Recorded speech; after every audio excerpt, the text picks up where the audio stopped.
محترم و مکرم سامعین کرام،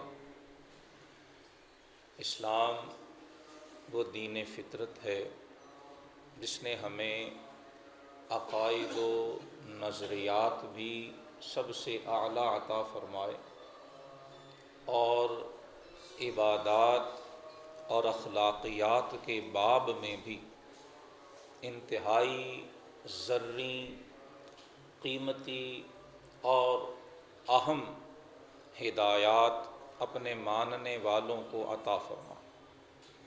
اس کے ساتھ ساتھ دین اسلام کا یہ اعجاز اور ایک اس کی خوبی یہ بھی ہے کہ اس کی دامن میں ایسی ہستیاں، ایسی عظیم شخصیات بھی ہیں کہ جن کا اسوہ حیات، جن کے احوال زندگی وہ رہتی دنیا تک کی انسانیت کے لیے مشعل راہ اور نمونہ عمل۔ اسلام کی انہی عظیم ہستیوں میں سے جنہوں نے تاریخ اسلام پر بڑے انمٹ نقوش چھوڑے، اور سچی بات یہ ہے کہ انسانیت آج بھی ان کی مقروض ہے۔ ان میں سے ایک ہستی مومنوں کی ماں، اس کائنات کی سب سے پہلی کلمہ گو، سب سے پہلے نبوت محمدی کو قبول کرنے والی مادر فاطمۃ الزہرا، مومنوں کی ماں حضرت سیدہ طیبہ طاہرہ خدیجۃ الکبریٰ، سب کہیے رضی اللہ تعالی عنہا۔ آپ کی ذات بابرکات بلا شبہ ایک مینارہ نور ہے۔ سیدہ خدیجۃ الکبریٰ کی ذات ہدایت کا اور روشنی کا وہ عظیم مینار ہے جس سے آج بھی انسانیت میں نور ہدایت تقسیم ہو رہا۔ اور پھر سچی بات ہے، مسلمان کے لیے کسی بھی شخص، کسی بھی عمل یا کسی بھی چیز کو جب دیکھا جاتا ہے تو نسبت محمدی سے دیکھا جاتا ہے کہ اس ذات کا رسول اللہ سے تعلق کیا ہے، اس عمل کا رسول اللہ سے تعلق کیا ہے، اور اس چیز کی رسول اللہ سے قربت کیسے۔ جب ہم اس معیار پر ام المومنین کی شخصیت کو دیکھتے ہیں تو آپ اپنی ذات میں بے مثال نظر آتے ہیں۔ رسول اللہ کا جو قرب ام المومنین کو نصیب ہوا وہ باقی امت تو چھوڑ دیجئے، کسی اور زوجہ محترمہ کے حصے میں بھی نہیں آیا۔ میں کل آپ کے حوالے سے جب مطالعہ کر رہا تھا، علامہ ابن حجر عسقلانی رحمۃ اللہ تعالی علیہ نے صحیح بخاری کی شرح میں، جہاں امام بخاری نے ام المومنین کے فضائل کی احادیث ذکر کی ہیں، ایک بڑا خوبصورت اور بڑا لطیف نکتہ علامہ ابن حجر عسقلانی نے ذکر فرمایا جس سے سیدہ خدیجۃ الکبریٰ کی شان واضح ہو کر سامنے آتی۔ وہ لکھتے ہیں کہ رسول اللہ صلی اللہ علیہ وآلہ وسلم نے حضرت خدیجۃ الکبریٰ کے ساتھ نکاح کے بعد جو زندگی اور جو آپ کی عمر اور آپ کی زندگی کا عرصہ حضرت سیدہ خدیجۃ الکبریٰ کے نکاح میں بسر ہوا وہ 15 سال بنتا۔ 25 سال آپ کی عمر مبارک تھی جب حضرت سیدہ خدیجۃ الکبریٰ سے حضور کا نکاح، اور رسول اللہ صلی اللہ علیہ وسلم کی عمر 50 برس تھی جب آپ کا وصال۔ 25 سال حضرت خدیجۃ الکبریٰ رضی اللہ تعالی عنہا رسول اللہ کی رفاقت میں رہی ہیں۔ رسول اللہ کی زوجیت کا شرف 25 سال تک ام المومنین سیدہ خدیجۃ الکبریٰ کو حاصل ہے، اور ان 25 برسوں میں رسول اللہ صلی اللہ علیہ وسلم کی زوجیت میں حضرت خدیجۃ الکبریٰ کے سوا اور کوئی زوجہ محترمہ نہیں۔ بقیہ جتنی ازواج ہیں رسول اللہ صلی اللہ علیہ وسلم کی کل 11 ازواج مطہرات ہوئیں، بقیہ 10 ازواج مطہرات صرف 50 کے بعد 13 برس 63 برس کی عمر مبارک میں رسول اللہ کا وصال ہے۔ گویا حضور کی کل ازدواجی زندگی وہ 25 سے لے کر 63 تک 38 سال بنتی ہے، اور ان 38 سالوں کی حضور کی ازدواجی زندگی میں جنہیں 25 برس تک رفاقت محمدی نصیب رہی، 25 برس تک جنہیں زوجیت مصطفی کا شرف تنہا نصیب رہا ہے، وہ خدیجۃ الکبریٰ ہے۔ علامہ ابن حجر اسقلانی فرماتے ہیں گویا حضور کی جو ازدواجی زندگی ہے، اس ازدواجی زندگی کا 2/3 حصہ اکیلی سیدہ خدیجۃ الکبریٰ کے ساتھ بسر، اور یہ آپ کا بہت بڑا جو ہے وہ اللہ پاک کی طرف سے خصوصیت ہے، ایک اعجاز ہے جو اللہ نے آپ کو عطا فرمایا۔ آپ نے ہی رسول اللہ کے اخلاق کریمہ سے متاثر ہو کر خود آپ کی خدمت میں پیغام نکاح بھیجا۔ حضور کے نکاح میں آنے سے پہلے بھی سیدہ خدیجۃ الکبریٰ کا شمار مکہ مکرمہ کی انتہائی مالدار، انتہائی نیک، انتہائی صالحہ، پارسا، اور اس کے ساتھ بڑی ہی سمجھدار، بڑی ہی ذی شعور اور بڑی عقل، قوت اور بصیرت کی مالک خواتین میں آپ کا شمار ہوتا ہے۔ آپ کے اعلیٰ کردار، آپ کے بلند اخلاق اور آپ کی بے پناہ دولت کی وجہ سے آپ کو ملیکۃ العرب کہا جاتا ہے، یعنی عربوں کی ملکہ آپ کو اس زمانے میں کہا جاتا ہے۔ سیدہ خدیجۃ الکبریٰ کا نسب 8ویں اور 9ویں پشت میں جا کے ماں اور باپ دونوں کی طرف سے رسول اللہ صلی اللہ علیہ وسلم کے ساتھ ملتا۔ سیدہ خدیجۃ الکبریٰ کا تعلق بھی قریش سے تھا، نسبی لحاظ سے بھی رسول اللہ کی ہم نسب تھی، مکہ کی رہنے والی بھی تھیں، اور عرض کی کہ اللہ نے بے پناہ خوبیاں اپنی اس بندی کو عطا فرمائیں۔ آپ کی اسلام سے پہلے کی تمام خوبیاں ایک طرف، اور رسول اللہ کی زوجیت میں آ کر آپ نے جس طرح رسول اللہ کی خدمت کا حق ادا کیا، قیامت تک کے لیے اگر کوئی سمجھنا چاہتا ہے کہ نیک بیوی کون ہوتی ہے، اچھی زوجہ حیات کون ہوتی ہے، اور ایک بہترین اور ایک آئیڈیل، ایک مثالی رفیقہ حیات کا کردار کیا ہوتا ہے، اگر مسلمان بیٹی، مسلمان بہن، مسلمان ماں اگر یہ سمجھنا چاہتی ہے، اسے خدیجۃ الکبریٰ کی زندگی کو دیکھ لینا چاہیے۔ بے انتہا مالدار ہیں، اور پیغام نکاح، حضور سے پہلے 2 نکاح آپ کے ہو چکے تھے، آپ کے اولاد بھی حضور سے پہلے خامدوں سے بھی تھی، لیکن حضور کے اخلاق سے متاثر ہو کر خود پیغام نکاح بھیجا، جبکہ حضور سے پہلے بڑے بڑے سرداران عرب،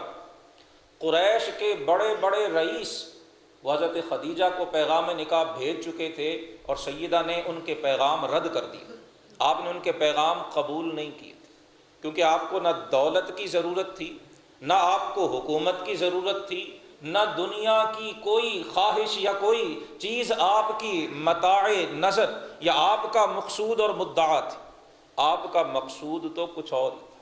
اور پھر قربان جائیے، اللہ نے آپ کو آپ کا گوہر مقصود عطا بھی فرما دیا۔ رسول اللہ صلی اللہ علیہ وسلم کی حیات طیبہ میں آنے کے بعد سیدہ خدیجۃ الکبریٰ نے اعلان نبوت سے پہلے 15 برس رسول اللہ کی رفاقت میں گزارے۔ 25 برس میں عرض کی حضور نے آپ سے نکاح فرمایا، 40 برس میں رمضان کے مہینے میں پہلی بار غار حرا میں اقرأ بسم ربک الذی خلق، یہ اولین وحی الہی رسول اللہ صلی اللہ علیہ وسلم کے قلب انور پر جناب جبریل امین علیہ الصلاۃ والتسلیم کے ذریعے نازل ہو۔ 25 سے 40 تک یہ 15 سال حضرت خدیجۃ الکبریٰ نے رسول اللہ کی خدمت کا حق ادا فرمایا۔ اور صحیح بخاری شریف کی جو پہلی حدیث ہے، انما الاعمال بالنیات کے بعد اگلی حدیث جہاں سے پہلا باب شروع ہوتا ہے، طویل حدیث ہے، اس میں بتایا گیا کہ حضور پر وحی کے نزول سے پہلے جن باتوں سے آپ کی نبوت کا اظہار ہونا شروع ہوا تھا، ان میں سے ایک چیز آپ کو آنے والے سچے خواب تھے۔ رسول اللہ جو خواب دیکھتے وہ یوں بالکل واضح ہو کر پورا ہوتا جیسے چڑھا ہوا دن ہوتا، جیسے روشن صبح ہوتی ہے، روشن صبح کی مانند حضور کے خواب سچے ہونا شروع ہوئے، اور پھر آپ صلی اللہ علیہ وسلم خلوت، تنہائی اور لوگوں سے علیحدگی آپ کی طبیعت مبارکہ میں بڑھ گئی۔ حضرت خدیجہ نے اس سارے معاملے میں رسول اللہ کا پورا ساتھ دیا۔ آپ صلی اللہ علیہ وسلم کی شہزادیاں بھی تھیں، حضرت خدیجۃ الکبریٰ ہی کے بطن سے اللہ پاک نے آپ کو حضرت زینب، حضرت رقیہ، حضرت ام کلثوم اور سیدۃ نساء اہل الجنہ حضرت فاطمہ الزہرا رضی اللہ تعالی عنہن اجمعین، یہ چاروں شہزادیاں بھی عطا فرمائیں، اور حضرت قاسم جن کی نسبت سے آپ ابو القاسم کہلاتے ہیں، اور حضرت عبداللہ جن کا لقب طیب و طاہر ذکر کیا گیا، یہ دو شہزادے بھی اللہ نے آپ کو حضرت خدیجہ سے عطا فرمائے۔ گویا حضرت خدیجہ اولاد کی پرورش بھی کرتی، کاروباری معاملات کو بھی دیکھتی، باقی امور خانہ داری بھی سر انجام دیتی، اور رسول اللہ کو ان کی عبادت کے لیے پورا وقت عطا فرماتی۔ اللہ کے رسول غار حرا میں اعلان نبوت سے بھی پہلے کئی دنوں تک، بعض اوقات ہفتہ 10 دن آپ وہاں تنہائی میں بیٹھ کے اس کائنات میں غور و فکر فرمایا کرتے۔ آپ اللہ کی قدرت کی نشانیوں میں غور و فکر کرتے، اپنے رب کی یاد میں محو مشغول رہتے، اور سیدہ خدیجۃ الکبریٰ خاوند کی خدمت میں مصروف رہتے۔ رسول اللہ کو جتنے دن وہاں ٹھہرنا ہوتا، اتنے دنوں کی تمام اشیاء ضرورت، کھانے پینے کی جو چیزیں رسول اللہ صلی اللہ علیہ وسلم کو مطلوب ہوتی، سیدہ خدیجۃ الکبریٰ بڑے سلیقے سے، بڑی محبت سے، بڑی خدمت گزاری کے جذبے سے وہ ساری اشیاء رسول اللہ کی خدمت میں پیش کیا کرتے۔ اور پھر جب پہلی وحی نازل ہوئی ہے، جیسے پہلی وحی کے نزول سے اس کائنات کی تقدیر بدلی ہے، وہیں پر بیت خدیجہ کو بھی اللہ نے عظمت عطا فرمائی۔ حضور پہلی وحی، رب کا پہلا پیغام نازل ہوتا ہے، گھر تشریف لاتے ہیں، طبیعت مبارکہ پر عجیب بے چینی ہے، ایک عجیب پریشانی اور اضطراب کی کیفیت ہے، یوں لگتا ہے جیسے جسم کریم کو ٹھنڈ لگ رہی ہے۔ فرما خدیجہ زملونی، مجھے کوئی گرم لحاف، کوئی گرم کپڑا اڑا دو، مجھے سردی محسوس ہو رہی ہے۔ سیدہ خدیجۃ الکبریٰ گرم لباس، گرم لحاف اور کپڑا پیش کرتی ہیں، اللہ کے رسول کچھ دیر آرام فرماتے ہیں۔ جب طبیعت مبارکہ پرسکون ہوتی ہے، رفیقہ حیات حاضر بارگاہ ہوتی ہے، پوچھتی ہیں حبیب صلی اللہ علیہ وسلم کیا معاملہ درپیش ہوا، آپ پریشان کیوں ہیں؟ اللہ کے حبیب علیہ الصلوۃ والسلام سارا واقعہ حضرت خدیجہ کو بتاتے، کائنات کے سب سے پہلے کام، سب سے پہلی سماعت جس تک اللہ کی وحی کا واقعہ پہنچا ہے، وہ خدیجۃ الکبریٰ کی سماعت ہے۔ رسول اللہ بتاتے ہیں، اور ساتھ ہی پریشانی کا اظہار بھی، کہ خدیجہ بہت بڑی ذمہ داری ہے جو میرے کندھوں پہ ڈال دی۔ قوم تو بت پرستی میں مبتلا ہے، یہ تو شرک کے اندر پوری طرح لتھڑے ہوئے ہیں، مجھے یہ منصب دیا گیا، یہ ذمہ داری دی گئی ہے کہ میں نے انہیں شرک سے روکنا ہے اور ان دیکھے خدا کی عبادت کا قائل کرنا۔ خدیجہ بہت بڑی ذمہ داری، اس کے تقاضے بڑے پیچیدہ ہیں، کیا ہوگا؟ جب رسول اللہ اس پریشانی کا اظہار کرتے ہیں، اب سیدہ خدیجہ کے جو جملے امام بخاری رحمہ اللہ نے، علماء سیرت نے نقل کیے ہیں، بعض اہل علم فرماتے ہیں کہ سیدہ خدیجہ صرف پہلی مسلمان ہی نہیں، صرف پہلی کلمہ گو ہی نہیں، صرف سب سے پہلے رسول اللہ پہ اپنا مال خرچ کرنے والی ہی نہیں، بلکہ سیدہ خدیجہ اس کائنات کی سب سے پہلی سیرت نگار بھی ہے۔ آپ نے رسول اللہ کی سیرت کا جو نقشہ چند جملوں میں کھینچا ہے، وہ بتاتا ہے کہ سیدہ خدیجہ کس نگاہ سے رسول اللہ کی حیات طیبہ کا مطالعہ کیا۔ حضور پریشانی کا اظہار کرتے ہیں، اور سیدہ خدیجہ تسلی پیش فرماتی۔ ہر رفیقہ حیات، ہر عمدہ اور اچھی بیوی کو یہ آپ نے سبق دے دیا کہ جب خاوند پریشان ہو، اس کی پریشانی بڑھاتے نہیں ہیں، کم کرنے کی کوشش کرتے ہیں۔ اچھی بیوی، اچھا ساتھی وہ ہے جو ساتھی کی پریشانی کو کم کرتا ہے، اور سیدہ خدیجہ نے اچھے ساتھی ہونے کی سب سے اعلیٰ مثال قائم کی۔ عرض کی کلا واللہ لا یخزیک اللہ ابدا، اے حبیب صلی اللہ علیہ وسلم آپ گھبراتے کیوں ہیں؟ خدا کی قسم ہے اللہ کبھی آپ کو تنہا نہیں چھوڑے گا۔ جس رب نے یہ عظیم منصب دیا ہے وہ اسے ادا کرنے کی ہمت بھی آپ کو عطا فرمائے گا۔ آپ پریشان کیوں ہوتے ہیں؟ آپ اپنے دل گرفتگی میں مبتلا کیوں ہوتے ہیں؟ حبیب پوری تسلی رکھیے، اللہ پاک ہر مرحلے پہ آپ کی مدد فرمائے۔ ایسا نہیں تھا کہ رسول اللہ صلی اللہ علیہ وسلم کو یہ علم نہیں تھا کہ اللہ کی مدد آئے گی۔ آپ تو اللہ کے نبی ہیں، جنہیں رب نے اپنی وحی سے نوازا ہے، انہیں یہ یقین بھی عطا فرمایا تھا کہ یہ ذمہ داری وہ ضرور سب سے احسن طریقے سے ادا فرما سکتے ہیں۔ لیکن بعض اوقات کسی کی زبان سے نکلے ہوئے کلمے اور جملے دل کی تسلی کا باعث بنا کرتے ہیں، اور اللہ پاک نے یہ اعزاز سیدہ خدیجہ کو عطا فرمایا۔ عرض کی یا رسول اللہ، اللہ کبھی آپ کو تنہا نہیں چھوڑے گا۔ کیوں نہیں چھوڑے گا؟ انک لتصل الرحم، اللہ کے رسول آپ تو صلہ رحمی کرتے ہیں، آپ تو رشتہ داروں کے حقوق ادا کرتے ہیں۔ تحمل الکل، جو بے یار و مددگار ہے آپ ان کی مدد کرتے ہیں، آپ بھوکوں کو کھانا کھلاتے ہیں، آپ مہمان نواز ہیں، آپ مصیبت میں مبتلا اور مشکل میں گھرے ہوئوں کا آسرا بنتے ہیں۔ جن کے یہ اخلاق ہوتے ہیں اللہ کی رحمت انہیں کبھی تنہا نہیں چھوڑا۔ اور حضرت خدیجہ نے صرف تسلی نہیں دی، اپنے چچا زاد بھائی ورقہ بن نوفل جو تورات اور انجیل کے بہت بڑے ماہر تھے، جنہیں عبرانی زبان جو تورات کی زبان تھی وہ بھی آتی تھی اور دیگر زبانوں پر بھی عبور تھا، ورقہ بن نوفل اس زمانے میں ان چند ایک لوگوں میں سے تھے جو بت پرستی نہیں کرتے، جو اللہ کی وحدانیت کے قائل۔ حضرت خدیجہ کے چچا زاد تھے، جناب خدیجہ انہیں آپ صلی اللہ علیہ وسلم کو ساتھ لے کر ان کے پاس گئے۔ ورقہ بن نوفل نے آپ سے کہا کہ بتائیے آپ کے ساتھ کیا معاملہ پیش آیا۔ جب آپ صلی اللہ علیہ وسلم نے ساری بات بتائی تو ورقہ نے فرمایا یہ وہی ناموس ہے جو جناب موسیٰ پہ بھی پیغام الہی لے کے آیا۔ آپ کو مبارک ہو، اللہ نے آپ کو منصب نبوت سے سرفراز فرمایا۔ اور ساتھ ہی ورقہ نے کہا کہ محمد صلی اللہ علیہ وسلم کاش میں اس وقت زندہ ہوتا جب آپ کی قوم آپ کو اس شہر سے نکال دے۔ رسول اللہ حیران ہو گئے کہ کیا یہ مجھے مکہ سے نکالیں گے؟ یہ تو مجھے صادق اور امین کہتے ہیں، یہ تو میرے اخلاق کے، میرے کردار اور میری سیرت کے گواہ ہیں، کیا یہ مجھے نکالیں گے؟ ورقہ نے کہا ہاں، جو بھی آپ کی طرح حق کا پیغام لے کے آیا ہے قوم نے کبھی بھی اس کے ساتھ اچھا سلوک نہیں کیا۔ حضرت ورقہ بن نوفل کے پاس بھی آپ کو حضرت خدیجۃ الکبریٰ لے کی گئی۔ سب سے پہلے آپ نے اسلام قبول کیا، سب سے پہلے آپ نے رسول اللہ کے ساتھ نماز ادا کی، سب سے پہلے آپ نے رسول اللہ صلی اللہ علیہ وآلہ وسلم کی مشن کے لیے اسلام کی تبلیغ میں اپنا مال پیش کیا۔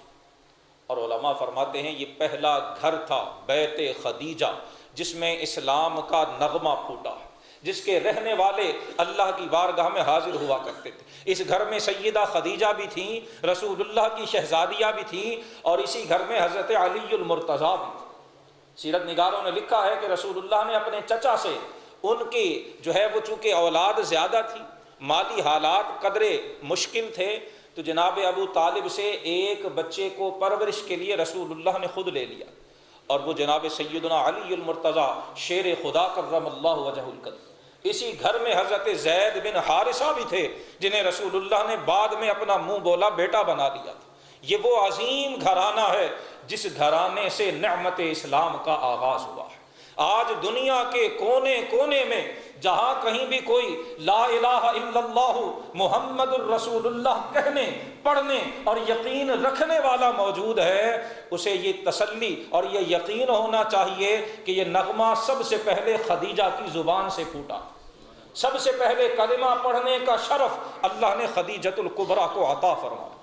اور علماء نے لکھا ہے قیامت تک جو بھی کلمہ پڑھے گا اس کلمہ گو کا ثواب سیدہ خدیجہ کو بھی ملے گا، کیونکہ اصول یہ ہے کہ جس نے کسی نیکی کا آغاز کیا ہے بعد میں جو بھی اس پہ عمل کرتا ہے آغاز کرنے والے کو بھی اللہ اس کا ثواب عطا فرماتا ہے۔ سیدہ خدیجہ نے سب سے پہلے ایمان قبول فرما کے اس ایمان کے شجر کی بنیاد رکھ دی۔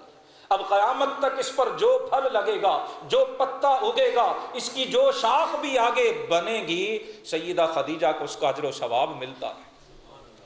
رسول اللہ صلی اللہ علیہ وسلم کی خدمت میں اور آپ اضافہ فرما دیتی ہیں۔ باندیاں ہونے کے باوجود، خادمائیں ہونے کے باوجود، بیٹیاں ہونے کے باوجود سیدہ خدیجہ خود اپنے ہاتھوں سے کھانا اور پینے کی چیزیں رسول اللہ کی بارگاہ میں پیش کر۔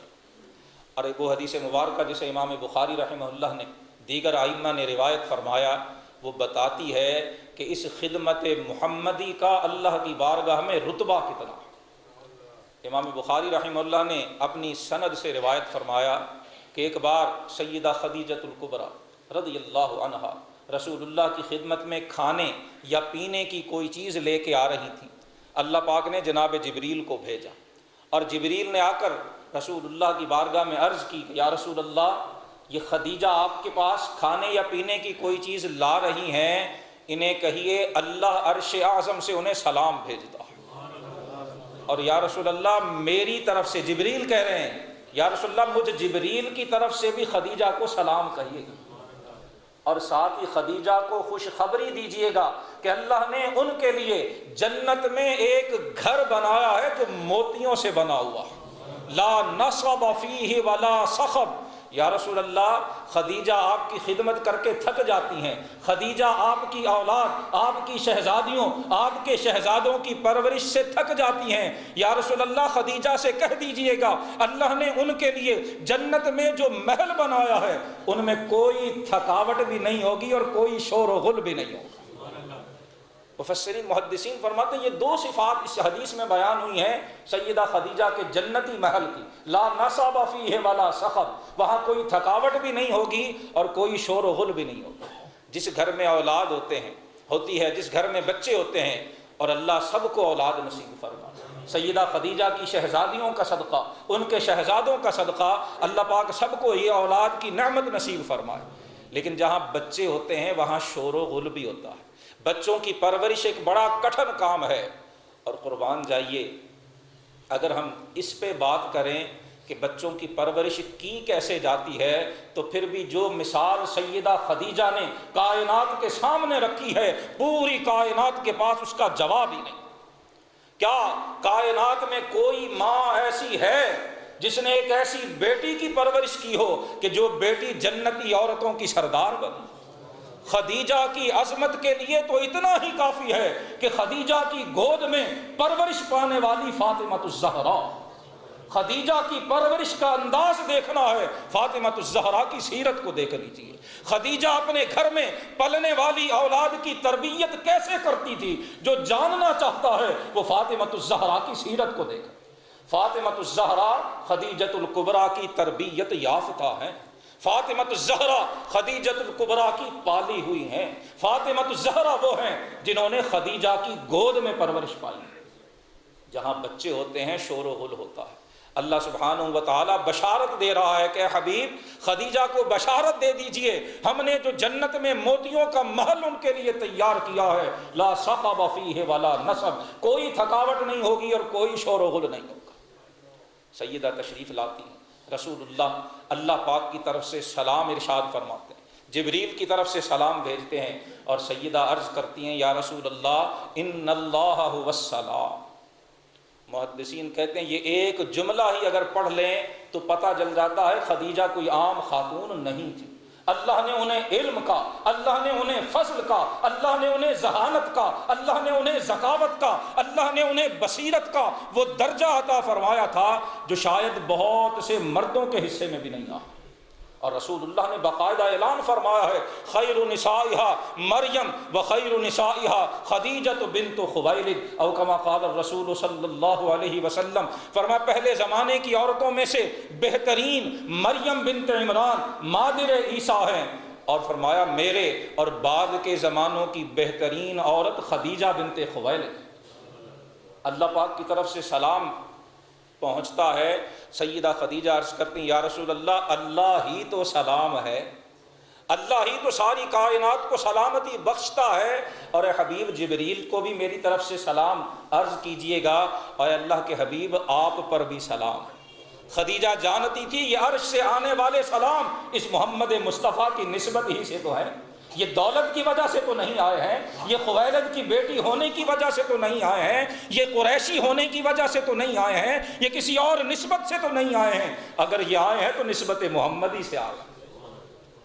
ہم بعض اوقات اس نسبت محمدی کو بھول جاتے ہیں، خدیجۃ الکبریٰ اس نسبت کو نہیں بھولی۔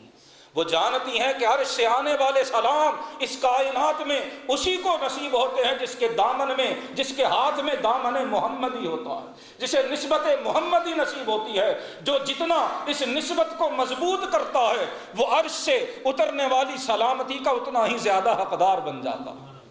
اور اس سے بڑھ کے محروم کون ہو سکتا ہے جو اس نسبت کو کمزور کر دے؟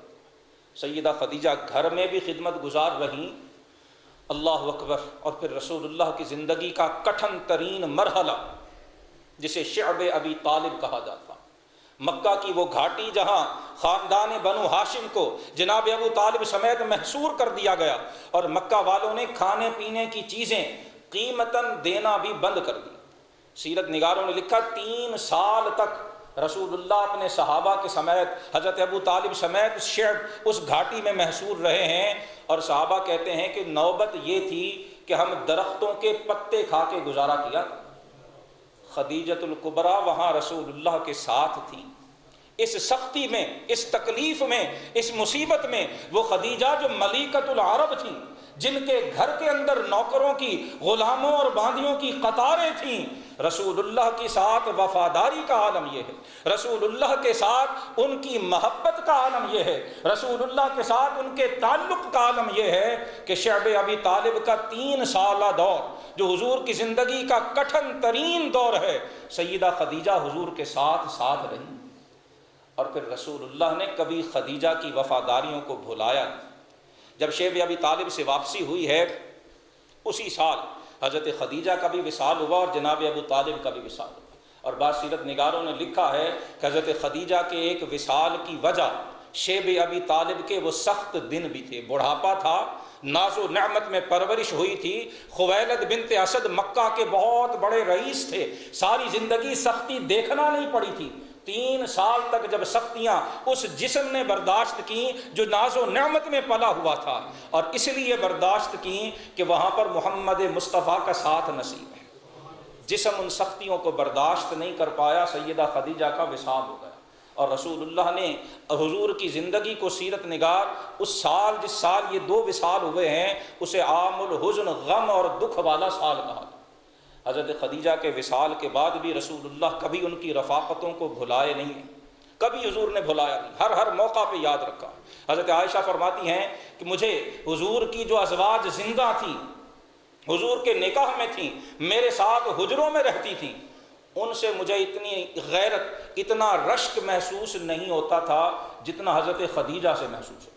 حضور اٹھتے بیٹھتے، سوتے جاگتے، خوشی غمی، ہر موقع پر حضرت خدیجہ کی وفاؤں کو یاد رکھا کر۔ گھر میں جانور ذبح ہوتا، حکم ہوتا کہ جاؤ فلاں خدیجہ کی سہیلی ہے، اسے دے کے آؤ۔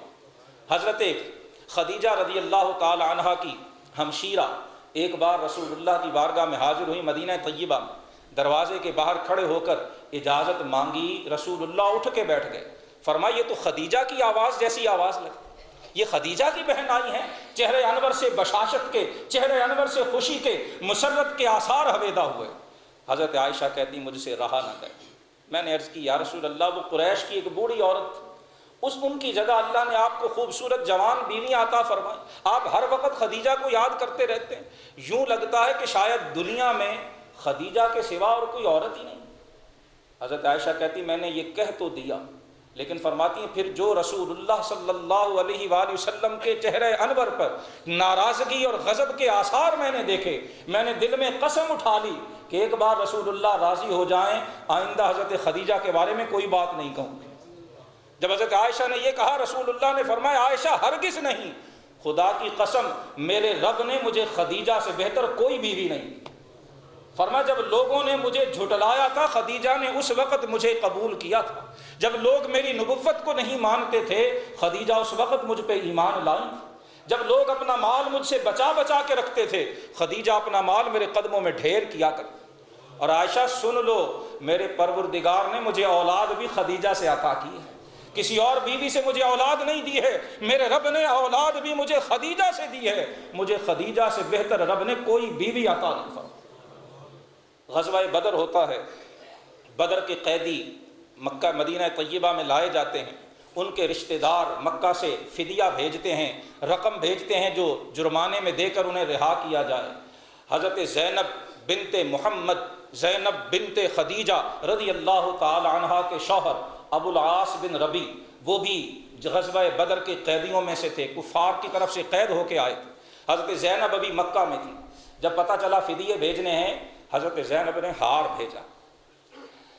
یہ وہ ہار تھا جو حضرت خدیجہ نے بیٹی کو رخصتی کے وقت دیا تھا۔ رسول اللہ کی بارگاہ میں وہ ہار پیش ہوتا، یا رسول اللہ بدر کے قیدیوں کے فدیے آئے ہیں، حضور زینب نے اپنے خاوند کے لیے یہ ہار فدیہ میں بھیجا۔ رسول اللہ دیکھتے ہیں، گوشہائے چشم بھیگ جاتے ہیں، اپنی وفادار رفیق حیات یاد آ جاتی، خدیجہ کی یاد آ جاتی ہے، حضور ہاتھ میں لیتے ہیں اور چشمان کریم سے آنسو بہہ رہے ہیں۔ صحابہ حیران ہوتے ہیں، رسول اللہ فرماتے ہیں میرے صحابہ اگر تم کہو تو میں یہ ہار زینب کو واپس بھجوا دوں، اور اس کے قیدی کو بلا معاوضہ آزاد کر دیا۔ صحابہ کے لیے رسول اللہ کی خوشی سے بڑھ کر کوئی دولت اور نعمت نہیں۔ صحابہ تمام رضامند ہوئے، اللہ کے رسول نے وہ ہار جو حضرت خدیجہ کی نشانی تھا، جو اپنی بیٹی سیدہ زینب کو حضرت خدیجہ نے عطا فرمایا تھا، رسول اللہ نے وہ ہار واپس بھجوایا، اور بلا فدیہ، بلا جو ہے وہ جرمانے اور تاوان کے، حضرت ابو العاص جو اس وقت تک مسلمان نہیں ہوئے تھے، حضور نے انہیں رہا فرمایا۔ یہ حضرت خدیجہ کے ساتھ یہ واقعہ بھی رسول اللہ کے قلبی تعلق کا مظہر ہے، اور جن کا رسول اللہ کے دل میں اتنا مقام ہو، ممکن نہیں ہے کہ مسلمان کے دل میں ان کا احترام نہ۔ وصال ہوا ہے تو جو مکہ معلیٰ، مکہ مکرمہ کا قبرستان ہے جنت المعلیٰ، وہاں رسول اللہ صلی اللہ علیہ وسلم قبر انور میں خود لیٹے ہیں، اور فرمایا ہے علماء سیرت نے کہ یہ پہلی قبر ہے جس میں اللہ کے رسول خود لیٹے۔ اور پھر حضرت خدیجۃ الکبریٰ رضی اللہ تعالی عنہا کو اپنے ہاتھوں سے رسول اللہ نے دفن فرمایا۔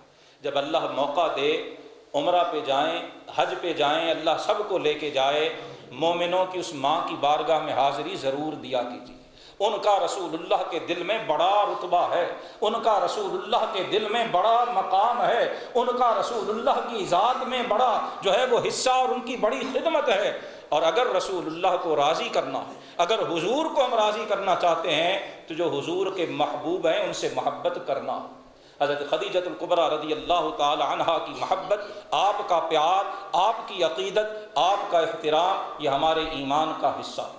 10 رمضان المبارک 50 نبوی سیدہ خدیجۃ الکبریٰ رضی اللہ تعالی عنہا کا یوم وصال ہے۔ اللہ پاک مومنوں کی اس ماں کے عظمت میں، ان کی شان میں، ان کے درجات میں اللہ بیش از بیش اضافہ فرمائے، اور ہماری بیٹیوں، ہماری بہنوں، ہماری بیویوں کو اللہ ام المومنین کے نقش قدم پر چلنے کی توفیق عطا فرمائے۔ وآخر